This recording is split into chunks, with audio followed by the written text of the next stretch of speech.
Welcome to The Binge Cure with Dr. Nina.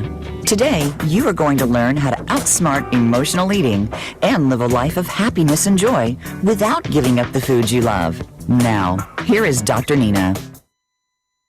Hi, welcome to The Binge Cure with Dr. Nina. I'm your host, Dr. Nina Savell-Rocklin, and I am here to help you liberate yourself from emotional eating, take control of your life, and feel good in your body, all without dieting, spending hours in the gym, or counting a single macro.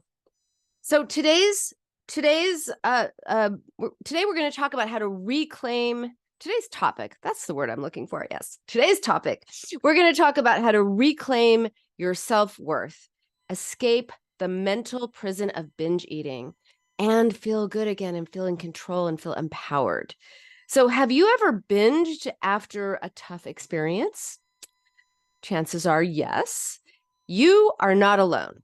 And maybe you feel trapped in a never-ending cycle of dieting and binging, the dreaded diet-binge cycle. It's the worst, isn't it? Every time you turn to food, you wonder why it seems like you're just incapable of resisting that urge to eat. You feel guilty, you feel ashamed, and you feel embarrassed. Life with binge eating disorder can feel like being trapped in a prison. Every episode of binging contributes to that cycle of guilt, shame, and then isolation that leads to feeling bad about yourself. And then, of course, even more binging. It's a horrible, horrible cycle. You feel worse about yourself. And it is like being surrounded by massive walls of self-doubt and self-criticism. You desperately want to break free from this prison, but you don't know how. Well, I'm here to help you break free. I'm going to show you how. First, let's look at is it really about willpower or control? Is binge eating really about control? Is it really that you need more willpower? Let's take a moment and define binge eating, which refers to eating a lot of food in a short amount of time and feeling like it's impossible to stop. And when that happens consistently, it may be binge eating disorder, which is the most common and prevalent type of eating disorder. And yet so many people don't know they actually have a diagnosable and treatable condition. They mistakenly believe they lack willpower and control, or they think they're addicted to food. Everyone has a different reason for binge eating, but usually it is a way of coping in some way with difficult emotions and thoughts. And often, just to make it trickier, often those emotions are out of our awareness. They're unconscious. They're hidden from us, but they're not out of operation. They have so much to do with why you're binging, even though you may not even realize it. Because eating can make us feel better in the moment and temporarily help us forget about our problems or just turn our minds off. Lots of people call it the binge zone, when you just go numb. You don't think about anything. You don't feel anything. You're just in this zone. It's a numb zone. Binge eating numbs those difficult emotions and memories and thoughts and provides that temporary sense of comfort and relief. So it's a way of distracting from these feelings, but that relief only lasts a little while, and then it leaves us with even more guilt and shame. So how do we unlock the connection between self-worth and binge eating, and where does trauma come in? Research has found that many people who struggle with binge eating also have a history of trauma. In fact, studies show that almost 50% of people struggling with binge eating disorder report a history of traumatic experiences, physical, emotional, or sexual abuse or neglect or other adverse childhood experiences. In my experience in treating people with binge eating disorder and eating disorders for 22 years, I would say that number is closer to 95%, not 50%. And of course, not everyone who struggles with binge eating has a history of trauma, and not everyone who has an experience of trauma will start binging. Binge eating disorder is very complex. It's very complicated, and it has multiple contributing factors. Each person's experience is unique. That's why people have asked me in the past, well, what's it like to treat eating disorders? What's that like to treat eating disorders? And what I say is, I don't treat eating disorders. I treat people. And people develop eating disorders for reasons that are as unique as they are. But trauma always causes a range of emotional responses, including feelings of shame, guilt, and low self-esteem. And these emotions are so overwhelming and difficult to process, you end up relying on emotional eating as a way of coping. And this is true for past traumas and present traumas. And let's just talk about trauma. Let's decode the different types of trauma, because the idea of trauma is often very much misunderstood. Many people do not think that they've had a traumatic childhood. They think, oh, well, other people had it so much worse. Again, it's important that everyone's experiences and perceptions are valid and unique, and it is not productive or helpful to compare traumas or minimize our own experience. But let me tell you about Samantha, not her real name. She often found herself binge eating when she was feeling stressed or anxious. And she brushed off the idea that this was the result of any kind of trauma, because she said nothing traumatic had ever happened to her. She said, I had a normal childhood. Nothing bad ever happened to me. I had no trauma. So Samantha grew up in a household where her emotional needs were not met. Her parents were very preoccupied with work, very hardworking, and they had their own problems and issues, and they didn't really provide a lot of emotional support and validation, which is what Samantha needed as a kid. And she did not know that the emotional neglect that she experienced was actually considered a form of trauma that had contributed to her binge eating behavior. And like Samantha, lots of people think trauma is, oh, it's some intense, severe, horrible, awful, terrible, big event that threatens your life. You know, Samantha thought, no, a trauma is like a war or natural disaster or like being raped or tortured or domestic violence or someone dies suddenly or a terrible car crash or just like some horrible, horrible event. And that is a form of trauma. That is called big T trauma, which is also called capital trauma or complex trauma. So big T trauma, those are significant and severe threats to someone's physical or psychological well-being. And of course, these experiences have lasting effects on people's emotional health and functioning, and they cause conditions such as PTSD, post-traumatic stress disorder, depression, anxiety, so many other disorders, binge eating disorder being one of them. A second type of trauma is called little t trauma, and that refers to experiences that may not be as severe or life-threatening as big T trauma, but they are still traumatic and traumatizing.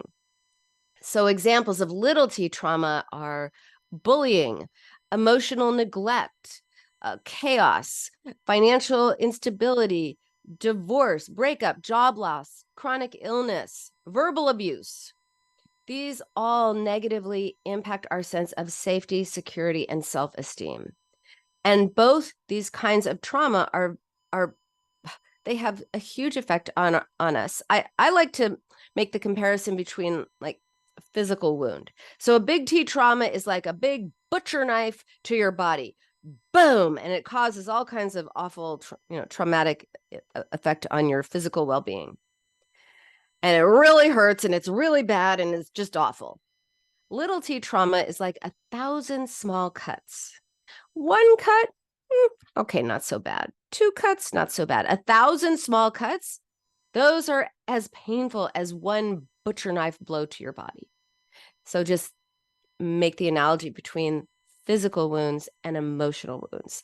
Both are painful. They're different, but they're each so painful. So for Samantha, the emotional neglect her parents weren't mean to her. They just didn't really pay attention to her or explore what was going on with her. And when she was struggling, they just tell her all the reasons that she should be happy, and she had no reason to be upset, and she should be glad for all the material things she had. And comparing herself to others, she had no reason to feel this way, and all of that kind of stuff, which is so dismissive, basically emotionally neglected her, and that affected her emotional health and her behavior with food. So since she couldn't depend on her parents for consistent and available emotional support, she turned to food as a substitute for comfort. She turned to food as a way of filling the lonely void within. She never learned new ways of coping. How could she? And so binging became her primary way of dealing with uncomfortable emotions. And traumas can manifest in many different ways. Not all traumas are visible and obvious. Emotional neglect and verbal abuse may not be as visible as the impact of physical abuse or neglect, but it still has such a significant impact on our mental and emotional well-being. And one way that trauma leaves its mark is with self-esteem. We can't break out of the prison of binge eating until we learn to feel better about ourselves. And you can't feel better about yourself until you really recognize how you came to feel bad about yourself. That's why telling yourself 1,000 million times how you're likable and lovable, if you don't feel likable and lovable, you're just going to talk a lot and nothing will happen. But if you really look at, well, why do I feel like I'm not likable? Why do I feel like I'm not lovable? And challenge that, then you actually change that idea in your mind. So trauma shakes the foundation of our identity. It leaves us feeling disconnected from ourselves and from others. It makes us feel unsure of ourselves. We question our worth, our value, our place in the world. It leaves us feeling helpless and hopeless. And it can also impact the way we see other people. It can create a distorted view of the world, leading to feelings of chronic mistrust, fear, anxiety. It can impact our ability to create healthy attachments, healthy relationships with other people, leading to feelings of isolation and loneliness, which of course, food represents relationship. When we talked about comfort food, we're really talking about a wish to be comforted by another person. If we can't trust people because they are unavailable or unreliable or unpredictable, well, food, which represents people, is available, it is reliable, and it is predictable. So you can see how there is an absolute link between the traumatic experiences that we have and our relationship with ourselves and with others and the world. And it can have an effect on our sense of safety and security. Uncertainty and instability can make it difficult to trust other people and build meaningful relationships. We might feel like we're constantly on guard, hyper vigilant. We try to anticipate or avoid potential threats in the world. Like, oh yeah, this person seems nice, but when are they going to show me their true selves? Or, oh, this feels good, but when's the rug going to get pulled out from underneath me? You never feel safe. It's hard to be in the world. It's painful. It's overwhelming to feel as if you live in an unpredictable and unreliable world. Food is a constant in a world that feels chaotic and uncertain. Food can be counted on to be there day in and day out. Unlike people, food doesn't change. It doesn't let us down. It doesn't change its mind about us. It's not there one day and gone the next. And it's the same. You've never had vanilla ice cream that tasted like broccoli. It just doesn't work that way. Let me give you an example of Steve. He's a successful businessman, and he had a decades-long battle with binge eating, and he thought he'd be struggling forever. And despite his successful career, his personal life had been anything but stable. So as a child, Steve had a very unpredictable home life, very chaotic. His father was sometimes there, sometimes not, never knew when he was going to be there, when he would suddenly just take off and leave. And this inconsistent presence caused a constant sense of uncertainty for Steve. And meanwhile, his mother was overwhelmed and she was depressed and she dismissed his emotions and his needs and was kind of like, hey, look at what I'm going through, kid. And it left him feeling insecure and yearning for consistency as an adult. And this longing for consistency and reliability, it seeped into his relationships. It caused anxiety and hypersensitivity to any slight changes or perceived changes in his partner's behavior. He would overanalyze what they said, what they did. And ultimately, all of this hypervigilance, worried that someone was going to be inconsistent or let him down or disappear or, change in some way, ultimately drove away people. And so his past experiences made it really difficult for him to trust that someone could genuinely be there for him. What was the one constant in Steve's life? You guessed it, a bowl of pasta, a sleeve of cookies. That was always there, always the same. It never disappointed, it never changed, and it never abandoned him as people had done. Food was there for him, no matter what.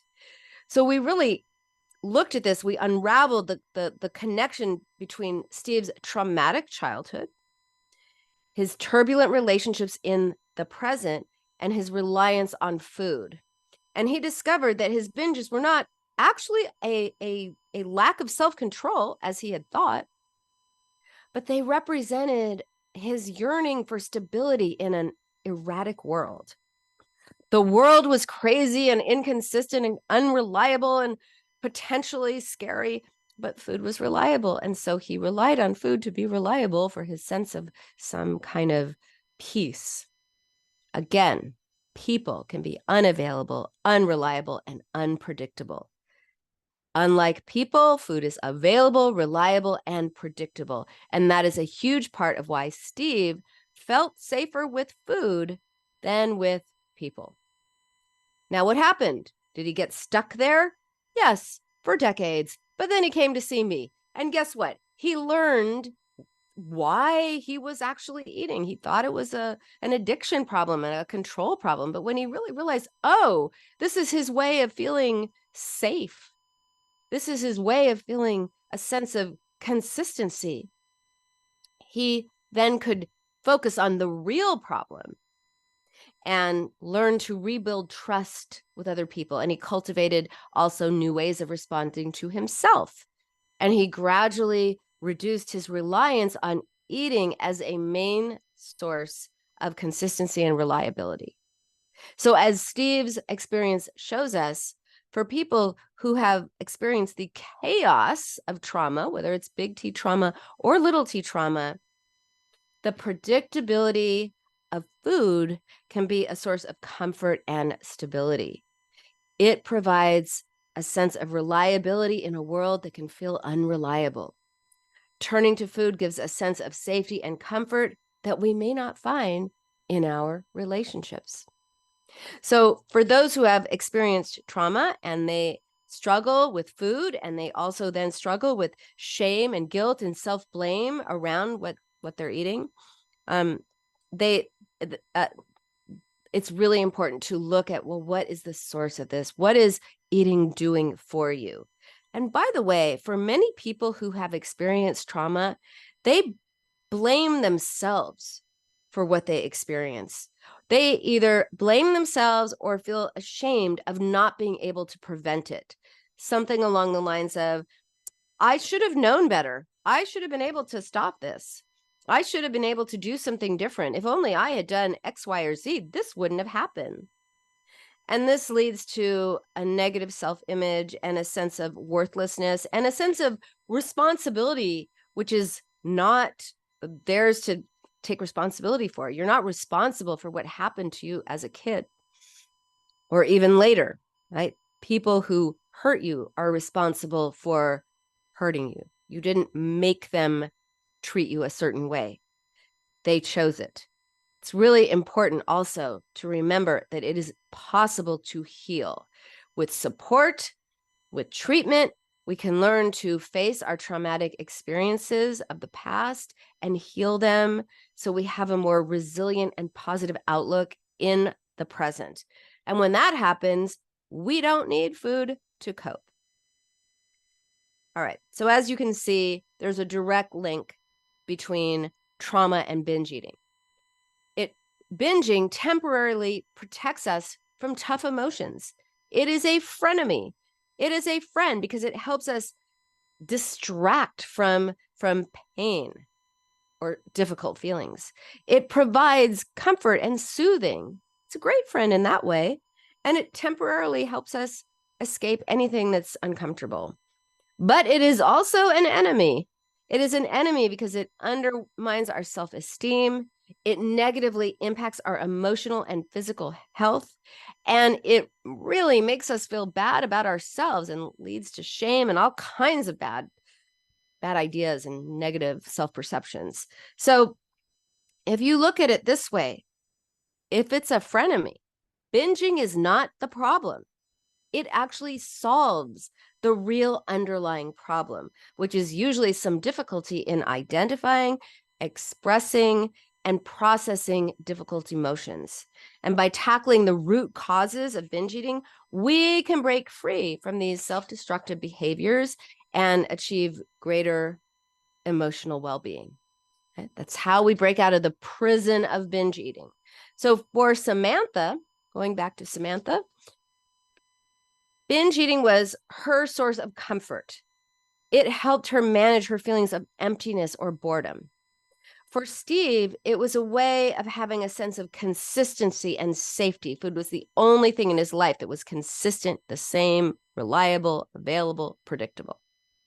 For other people, food can be a way to distract themselves from uncomfortable thoughts and emotions, pass the time, give themselves me time. A lot of busy moms I talk to, really the only time they have for themselves is when they sneak into the kitchen and eat something in the pantry or something like that, or take a moment to go through the drive-through, or it's their only me time. It gives them a respite from caretaking and caregiving others. Focusing on eating can also be a way of displacing powerlessness in some areas of your life onto food. If you're feeling powerless over a situation at work, for example, you may focus on having control over food instead, right? Or feeling powerless over food instead. So instead of, oh, I feel so powerless over this situation that I can't actually do anything about, it's, I'm going to feel powerless over the situation that I could ostensibly do something about. So even though binge eating can make us feel better in the moment, it also makes us feel really bad afterwards. We feel guilty, we feel ashamed, we feel disgusted with ourselves. And over time, binge eating can lead to physical health problems, right? Weight gain, diabetes, heart disease. Although not everyone who binges gains weight. I want to make that very clear. Not everyone who struggles with binge eating is overweight, and not everyone who is overweight struggles with binge eating. You cannot tell what is going on with someone's relationship with food by looking at that person. Very important point I want to make. And it also causes depression, anxiety, it's so destructive. That is why addressing the underlying reasons for binging is essential. So first, let's look at, because we're breaking out of the prison now, let's look at what's eating at you. If you find yourself turning to food out of boredom, or you think it's boredom, or you're obsessing over every calorie, carb, or fat gram, recognize there is likely an underlying reason for this behavior or this focus on food. And it can be difficult to pinpoint exactly what's triggering your behavior, because it really seems like you're being triggered by food. But no, there is always something deeper going on internally. And this, by the way, is when I'm talking about binge eating disorder, when you're eating to change the way you emotionally feel. Other reasons for binging may be about deprivation. For example, if you have been on a diet or you tell yourself you can't eat certain foods and you end up binging on those foods, that is often because you have been experiencing deprivation. If someone tells you you cannot have a certain food, what do you want? You want that food. So after a certain amount of time, your willpower is just going to give up. You're going to give in, and you're going to have the thing that you haven't allowed yourself to have. So that's another reason for binging, which is different from binge eating disorder. Binge eating disorder has to do with changing the way you emotionally feel. And it's tricky because we turn to food so fast, we don't even know we're triggered by something internal or emotional. But when you explore what's going on, when you really get curious and not critical, you can get a greater understanding of your relationship with food. And then you can take the necessary steps towards improving that relationship and improving your overall well-being. Now, one way to do this, because I want to give you some practical steps, one way to do this is to keep a food mood journal. It's a powerful tool for gaining insight into your eating habits and also identifying patterns, because you don't want to just like keep a log. You want to look at, okay, what are the patterns here? What was I feeling before I ate that? Or are there certain foods I'm eating at certain times? So here's what you do. You jot down what you ate, when, what time of the day it was or night, and where were you? Were you at home? Were you in your car? Were you at the office? Where were you? And then take a deeper dive into your emotional state by recording your thoughts and feelings. And this really helps you connect the dots between your eating habits and whatever food you're eating. So it connects what's going on with you emotionally with why you're choosing to eat or binge something. So this is what you track. So it's when, what, where, what, how. When you ate, record the day or the time of day or night. What you ate, what type of food did you choose? You don't have to put the amount. That can be really shaming. Just, am I almost out of time? I think I'm out of time. We're going to take a short break, and then I am going to pick back up so that I don't leave you hanging. And I'm going to go over what you put in this journal so that you can create a little journal for yourself and you can figure out what's eating at you. So I'll be back after the break. All clear. Back in about 2 minutes. Thanks.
All right, we are coming back. So near the feed. Have a great second half.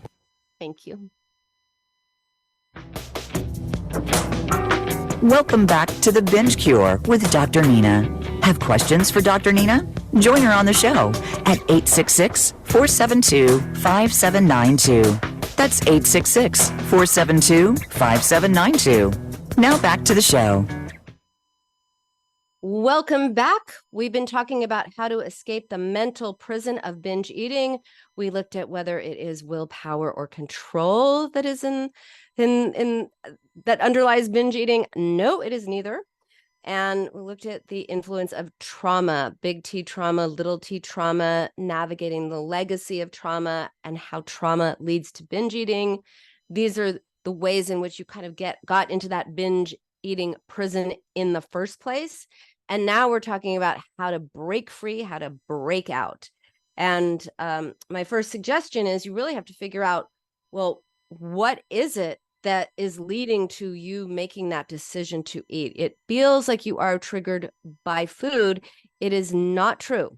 Something, some situation, some emotion, something is making you distract yourself from whatever is troubling you and then focusing on food, whether you're eating it or thinking about it.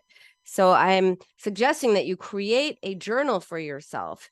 And this is what you put in the journal, because you want to start logging, like, well, looking for patterns. What is going on within you? And the way to do that is to look at when you ate, record the time of day or night. What you ate, jot down the type of food that you chose. You don't have to put the amount, just the type, like vanilla ice cream, pizza, crackers, whatever it is. Just what type of food was it? Where you ate. Were you at home, a restaurant, someone's house, at a drive-through? Were you in your car? Where were you? And what were you thinking? Be self-aware about what your thoughts were. What was on your mind? If you weren't thinking about food, what would you be thinking about? What was going on right before you decided to get something to eat? And how are you feeling? Mad, sad, glad, afraid. Those are the emotions that most emotions can be distilled into. Worried, anxious, hopeful, irritated. Like irritated is a form of mad, of anger. Also, were you physically tired? What were you feeling emotionally and physically? And keep track of that by tracking what you eat, when you eat it, and how you're feeling before and after, and what your thoughts were. You can start seeing connections between your emotions and certain situations, which of course cause emotions, and your eating habits and your binge behavior. And this helps you recognize when you're using food as a coping mechanism to deal with difficult emotions or stressful situations, or to avoid thinking difficult thoughts.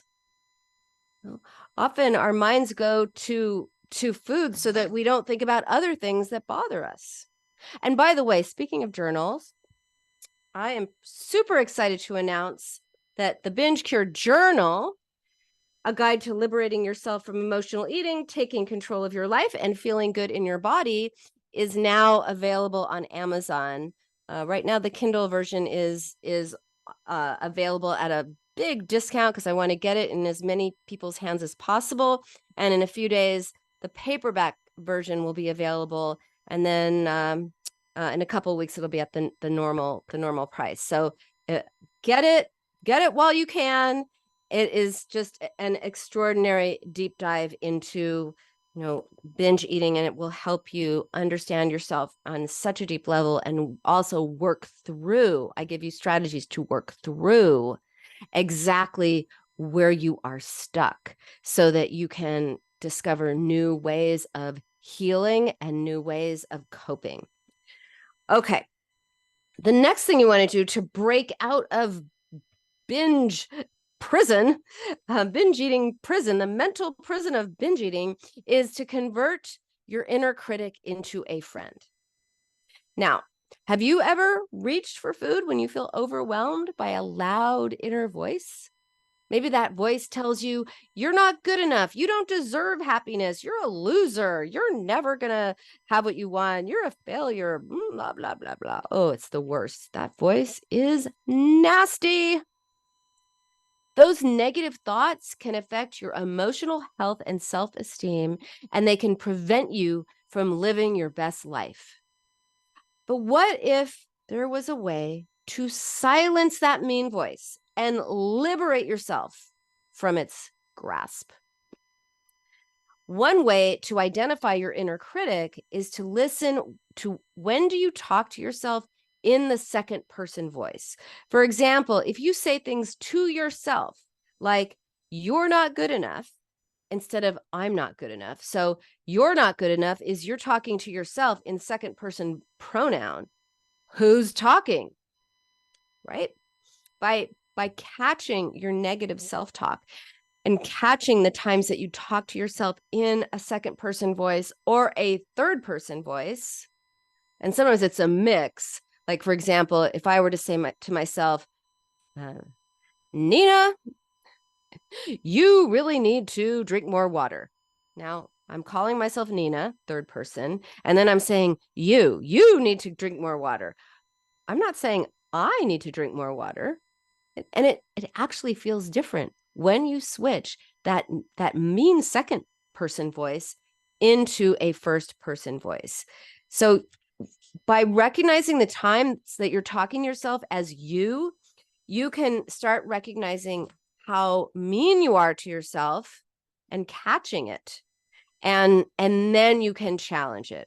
First, you want to catch it, then you want to challenge it. And by the way, even if you talk to yourself in a kind way, even if you say to yourself, oh, you can do this, you've got this, I believe in you, it's still experience distant. It's still something out there talking to you, as opposed to you saying to yourself, I believe in myself. I believe in myself. I can do this. I know I'm going to do this. I feel good about me, right? It's very different to say you can do this to yourself than I can do this. So whether you're talking to yourself in a critical way or you're talking to yourself in an encouraging way, but you're using that second person voice, I strongly encourage you to just go to that I place, that first person voice. Speak to yourself from a place of I. It makes all the difference. So that's one thing you can do to challenge that inner critic. The other is to imagine your mind as a courtroom. Your inner critic / prosecutor is on one side, and your internal defense attorney is on the other. Now, all too often, that defense attorney is not even seated in the courtroom. So let's put it in the courtroom. So when the prosecutor, when the critic accuses you of, say, not being good enough, you can object from the position of the defense attorney and demand evidence for these accusations. Remember, feelings are not facts. Feelings are not admissible as evidence in any courtroom. So feelings don't count. So challenge the notion that there is something wrong with you, or that you should, for example, here's one I hear a lot. I should be in a different place in my life. I should be married by now. I should be making X amount of money by now. I should have more kids by now. I should have risen to this place in my career by now. I should have bought a house by now. There are all these shoulds. Give yourself an opportunity to cultivate that defense attorney and demand that it be heard. Demand that the prosecutor, the critic, define what good enough means. What is good enough? How do you know you're not good enough? What is the standard that you are measuring yourself against? Is it your weight? What other criteria form the basis of this accusation that you're not good enough? By presenting alternate evidence to this court, the courtroom of your mind, such as the fact that, oh, maybe you're proactive, you're hopeful, you're willing to consider new perspectives, you're a nice person, you're kind, you're thoughtful. You can challenge the negative beliefs that your inner critic has instilled in you, because often all the inner critic does is look at things like, well, you weigh this and you ate that, you're not good enough, you're terrible. But when's the last time you said, yeah, you know what? I found out that my friend, she ate an entire pizza by herself. So she's no longer my friend because she's not good enough, clearly. Like, we don't hold anybody else up to these standards. It's ludicrous. So why do we hold ourselves up to these standards? Where do these standards come from? And also, stop punishing yourself for crimes you have not committed. You are not bad because you ate ice cream, pizza, cookies, or whatever is in your bad foods list. And you are not good because you ate salad or vegetables. Let's change that conversation. Liberating yourself from your inner critic can help you feel better about yourself. It reduces the urge to use food for comfort or distraction, because if you're not constantly berating yourself and criticizing yourself and judging yourself, and maybe you're even showing up in a supportive way, you don't need food to escape your own mean voice. By silencing your inner critic and cultivating a more compassionate and supportive inner dialogue, you can create a more positive and fulfilling life for yourself. And that is why it is so important to look at your relationship with yourself, not your relationship with food. That is a solution to the problem. The problem is your relationship with yourself. And since today we're talking about trauma, big T trauma, little t trauma, look at how trauma can take so many forms and it has such long-lasting effect on our lives. And, you know, I just want to say, so often what I hear as a psychoanalyst is, why do you want to talk about the past? The past is past. Can we just be in the present? Well, I am here to tell you, the past is not past. The past is not past. The past is haunting your present. So if someone was critical to you in your past, and now you are critical to yourself in the same way, that past is alive and well in the present. The key is to recognizing how the ghosts of the past are haunting our present, do some ghostbusting, get rid of them, and then you can truly live in the present.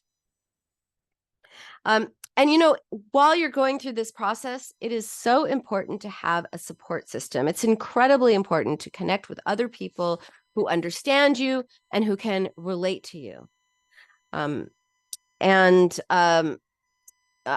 You know, if you're listening to this and you are not yet a member of my Facebook group, Dr. Nina's Food for Thought community, please join us. It is a community of people all over the world, women and men, who are there supporting each other and learning to break free from the mental prison of binge eating by cultivating a different relationship with themselves, by being detectives of the mind and looking at, well, why am I doing this rather than what am I eating? Because by acknowledging and working through the past trauma that contributes to binge eating behavior in the present, you heal. You heal the past. You find healthier ways to cope with difficult emotions and situations. Breaking free from the prison of binge eating is challenging. It is sometimes painful. Of course it is. Anything worth doing is challenging and sometimes painful. And it is possible. Remember, you learned this way of relating to yourself. No one came out of the womb thinking to themselves, I suck. I'm not good enough. I don't deserve happiness. I'm too much. No, nobody. We learn to think that way about ourselves. And we learn to think the way we think about the world. And we learn our behavior with food. We learn to use food as a way of coping. And because you learned this, that's good news. It means you can unlearn it and you can learn a new way. You can learn a new way. Scientists call it brain plasticity. It means you can learn new stuff. Remember that healing is a process. It takes time and it takes patience. You have to be kind to yourself. You have to keep going. Don't give up. Remember that change is not, it's just not a straight line journey. It's not, yes, I just keep going, get better and better and better and better, and never have a slip up. That is not how change happens, no matter what you're trying to do, whether you're trying to learn tennis or play the piano or learn a new language or beat binge eating. It doesn't matter what the thing is that you're trying to learn differently. You will always have, 2 steps forward, 1 step back, or something along those lines. The falling down, just as when babies learn to walk, falling down doesn't matter. It's the walking that matters. Yeah, you'll fall down. But you know what? You're going to get back up, and you're going to know more and learn more from each experience. And you're going to overcome your struggles. You're going to learn how to be kind to yourself. You're going to learn how to support yourself, how to encourage yourself instead of speaking meanly to yourself and discouraging yourself, or just not even talking to yourself and going straight to food. You're going to learn a new way. And with perseverance, with dedication, you can absolutely achieve a different way of being in the world. You can have the peace with food and the happiness with yourself that you deserve. Yes, deserve. That is how you liberate yourself from emotional eating.